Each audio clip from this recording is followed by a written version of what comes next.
ಜಲಾಶಯವನ್ನ ಉಳಿಸಿ ಬೆಂಗಳೂರನ್ನ ರಕ್ಷಿಸಿ ಅಂತಕ್ಕಂಥ ಒಂದು ಕಾರ್ಯಕ್ರಮವನ್ನ ನಾವು ಆಯೋಜನೆ ಮಾಡಿಕೊಂಡು ಈ ಒಂದು ತಿಪ್ಪಗೊಂಡಳ್ಳಿ ಜಲಾಶಯವನ್ನ ಉಳಿಸುವ ನಿಟ್ಟಿನಲ್ಲಿ ಆಮ್ ಆದ್ಮಿ ಪಾರ್ಟಿ ಶ್ರಮ ವಹಿಸಬೇಕು.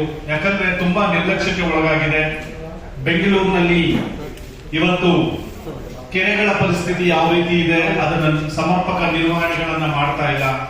ಮತ್ತೆ ಬೆಂಗಳೂರಿನಾದ್ಯಂತ ಏನು ನದಿಗಳು ಹರಿತಾ ಇದ್ವು, ಈಗ ಆ ನದಿಗಳೆಲ್ಲ ನಮ್ಮ ಕಣ್ಮರೆಯಾಗಿ ಹೋಗ್ತಾ ಇದೆ. ಸೊ ಆ ಒಂದು ಹಿನ್ನೆಲೆಯಲ್ಲಿ ನಾವು ಈ ಒಂದು ನದಿ ಮೂಲಗಳನ್ನ ಉಳಿಸಬೇಕು.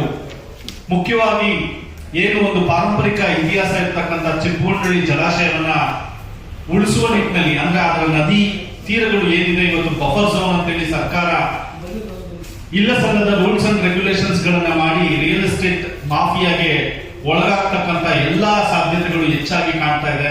ಸೊ ಆ ನಿಟ್ಟಿನಲ್ಲಿ ಆಮ್ ಆದ್ಮಿ ಪಾರ್ಟಿ ಒಂದು ರಾಷ್ಟ್ರೀಯ ಪಕ್ಷ ಜಾಗೃತ ವಹಿಸಿ ಈ ಒಂದು ನದಿ ಮೂಲವನ್ನ ಜಲಾಶಯವನ್ನ ಉಳಿಸಬೇಕು ಅನ್ನೋ ನಿಟ್ಟಿನಲ್ಲಿ ಕಂಕಣಬದ್ಧರಾಗಿ ಆ ಒಂದು ನಿಟ್ಟಿನಲ್ಲಿ ಕಾರ್ಯಕ್ರಮಗಳನ್ನು ಈಗ ಆಗಮಿಸಿರುವ ನಮ್ಮ ರಾಜ್ಯ ಕಾರ್ಯಾಧ್ಯಕ್ಷರಾದ ಸೀತಾರಾಮ್ ಗುಂಡಪ್ಪನವರು ಈ ಒಂದು ಪ್ರಾಸ್ತಾವಿಕವಾಗಿ ಮೊದಲನೇ ನುಡಿಗಳನ್ನ ತಮ್ಮ ಬಳಿ ಹಂಚಿಕೊಳ್ಳಲಿದ್ದಾರೆ.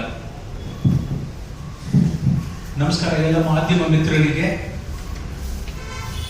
ಹಲವಾರು ವರ್ಷಗಳಿಂದ ಅರ್ಕಾವತಿಯಿಂದ ತಿಪ್ಪಗೊಂಡಳ್ಳಿ ಜಲಾಶಯಕ್ಕೆ ಅಣೆಕಟ್ಟಿಗೆ ನೀರು ಶೇಖರಣೆ ಆಗಿ ಬೆಂಗಳೂರಿನ ನೀರಿನ ಸಮಸ್ಯೆ ಉತ್ಪನ್ನ ಆಗುವ ಇದುವರೆಗೂ ಬೆಂಗಳೂರಿಗೆ ನೀರು ಸರಬರಾಜು ಈ ಅಣೆಕಟ್ಟಿಂದ ಆಗ್ತಾ ಇತ್ತು.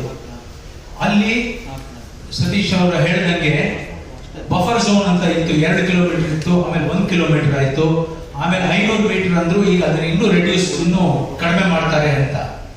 ಸೊ ಈ ವಿಷಯದ ಬಗ್ಗೆ ನಾವು ಒಂದು ಬಳ್ಳಾರಿ ರಸ್ತೆ ವೀರಶೈವ ಸಭಾಂಗಣದಲ್ಲಿ ಒಂದು 28ನೇ ತಾರೀಕು ಬೆಳಗ್ಗೆ 10:00 ಒಂದು ಕಾರ್ಯಕ್ರಮ ಹಮ್ಮಿಕೊಂಡಿದ್ದೀವಿ.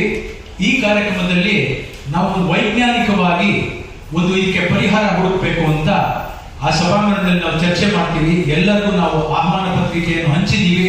ತಾವು ಮಾಧ್ಯಮಗಳಲ್ಲಿ ಈ ಸೂಚನೆಯನ್ನು ಹರಡಿಸಿ ಜಾಸ್ತಿ ಜನ ತಜ್ಞರು ಹಾಗೂ ಪರಿಸರವಾದಿಗಳು, ಪರಿಸರ ಸಂರಕ್ಷಣೆ ಬಗ್ಗೆ ಕಾಳಜಿ ಆಸಕ್ತಿ ಇರೋರನ್ನ ಆಹ್ವಾನಿಸಬೇಕು ಅಂತ ನಿಮ್ಮಲ್ಲಿ ನಾನು ಬೇಡ್ಕೋತೀನಿ. ನಾನು ಹೆಚ್ಚು ಮಾತಾಡಲ್ಲ.